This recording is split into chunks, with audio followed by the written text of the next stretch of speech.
Sunil, stock market में negative sentiment दिखाई दिया। Short term capital gain tax जो कि पहले 15% था वो 20% कर दिया गया। Long term capital gain tax जो 10% था उसको 12.5% कर दिया गया। और कुल मिलाकर स्थिति ऐसी है कि शेयर मार्केट में करीब 1100 पॉइंट की गिरावट तुरंत देखी गई थी जब भाषण खत्म हो रहा था। आप वहां से और क्या अपडेट दे सकते हैं?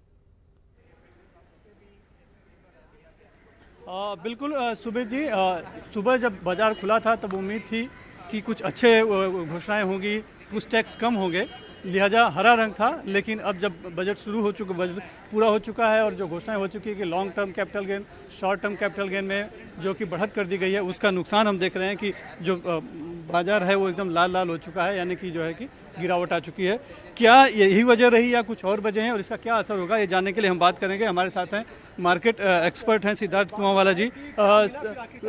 शुक्ला जी हमारे साथ हैं, शुक्ला जी, AP शुक्ला, जो कि इनसे हम बात करते हैं और समझते हैं कि सर ये जो गिरावट आई है ये long term capital gain, short term capital gain और जो फ्यूचर एंड ऑप्शन में जो STT में बढ़ोतरी, वही एक वजह है या कुछ और भी है? और इसका क्या बियॉन्ड भी है, उससे बियॉन्ड भी है। जैसे शॉर्ट टर्म का 15 से 20 कर दिया, लॉन्ग टर्म का 10 से 12.5 कर दिया, STT जो एफेंडो में थी उसको इंक्रीज कर दिया, ऑप्शन पे भी डाल दिया।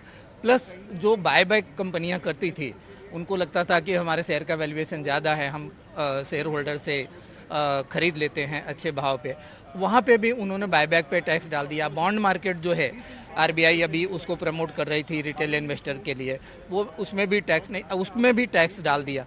तो ऐसा कोई जगह नहीं बचा जो शेयर बाजार में टैक्स नहीं डाला हो, तो उसके लिए मार्केट अपसेट है। अभी तो करीब समझिए 800,000 पॉइंट की मंदी दिख रही है, हो सकता है आने वाले समय में और भी मंदी देखने को मिले। बाजार गिर तो रहा है, मंदी दिख रही है, लेकिन क्या इसका निवेश पे भी कुछ असर होगा? लोगों का रुचि कम होगी बाजार में इन्वेस्ट करने में? देखिए, रुचि तो नहीं कम होगी, क्योंकि आप ये देखें कि हमारे मार्केट में जो है इन्वेस्टमेंट करते हैं तो उन्हें कंपेरेटिव टू जो FD है, कंपनीज FD है, उन सब के कंपैरिजन में यहाँ पे ज़्यादा पैसा बनता है। अगर आप अच्छे इन्वेस्टर हैं, स्पेकुलेशन वगैरह कम करते हैं तो उसके लिए जो है कोई ज़्यादा बहुत फ़र्क नहीं पड़ेगा लॉन्ग टर्म में, लेकिन शॉर्ट टर्म में ज़रूर फ़र्क पड़ेगा। एक अभी 80,000 के आसपास है, ऐसी उम्मीद थी कि लाख के ऊपर जाएगा, लेकिन इस ऐसी परिस्थिति रहेगी तो आपको लगता है कि ये बढ़ेगा सेंसेक्स और या फिर यहीं पर रुक जाएगा? लॉन्ग टर्म में तो बढ़ेगा, लेकिन शॉर्ट टर्म में थोड़ा सा ब्रेक लगेगा जरूर। सिद्धार्थ कुमारवाला जी भी आ गए हैं, क्या मानते हैं बाजार पे इसका क्या असर होगा जो घोषणाएं हुई नहीं? ग्रोथ पॉइंट ऑफ व्यू अच्छी घोषणाएं हुई है। Agriculture, employment, infrastructure, affordable housing, सारे लगभग। तो बाजार गिर क्यों रहा है, लाल क्यों रहा है? लाल हो रहा है क्योंकि LTCG, STCG में टैक्सेस आ गए 15 से 20%, 10 से 12.5%। बाईबैक पे पहले टैक्सेशन थोड़े में बात करें तो देश की अर्थव्यवस्था के लिए अच्छा है या खराब है?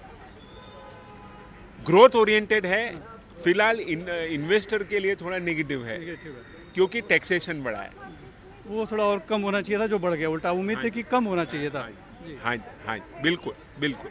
तो इसका क्या सुनील फायदा जी, होगा? क्या आप मुझे सुन पा रहे हैं? मान लीजिए गवर्नमेंट सुनील, की इनकम बढ़ेगी, लेकिन जी सुन रहा हूँ जी। आप अपने एक्सपर्ट को रोके रखिए। मेरा सवाल उन्हीं से है और मैं ये पूछना चाह रहा हूँ आपके जरिए उनसे कि क्या सरकार, जो हमने कल देखा था इकोनॉमिक सर्वे में कि F&Os को लेके सरकार का एप्रीहेंशन था कि भाई बहुत ज़्यादा लोग अपनी सेविंग्स को तोड़वा कर शेयर मार्केट में, फ्यूचर ऑप्शंस में जा रहे हैं, क्या उसको डिस्करेज करने की कोशिश की गई है?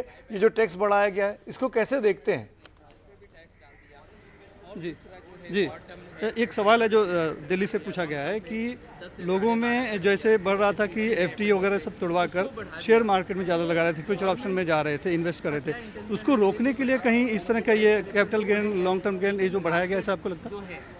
लेकिन वो भी ठीक नहीं है। अगर वो बात है तो एक आधा चीज़ पे होना चाहिए। सारे चीज़ों में थोड़ा टैक्सेशन आ गया और जो इन्वेस्टर है, प्रॉपर इन्वेस्टर है, उनको तो ये इंसेंटिवाइज किया है। जो आप बात कर रहे हो वो ट्रेडर की बात कर रहे हैं, जो लॉन्ग टर्म इन्वेस्टर है। हाँ, बैंकिंग में सेविंग कम हो रही थी, लोग इधर ज़्यादा कर रहे थे। क्योंकि महंगाई बढ़ रही है तो कहीं ना कहीं इनकम लेवल बढ़ाना है, तो लोगों को यहाँ से थोड़ा इनकम लेवल बढ़ती हुई दिखती है, तो वो इंसेंटिवाइज किया है गवर्नमेंट ने। तो सुमित जी, ये जैसा कि बता रहे हैं कि ये एक तरह से असर इसका साफ तौर पर फिलहाल दिखाई पड़ रहा है, लेकिन इनका कहना है कि लोगों में इससे निवेश बहुत कम नहीं होगा, निवेश जारी रहेगा, थोड़ा सा वक्त लगेगा संभलने के लिए।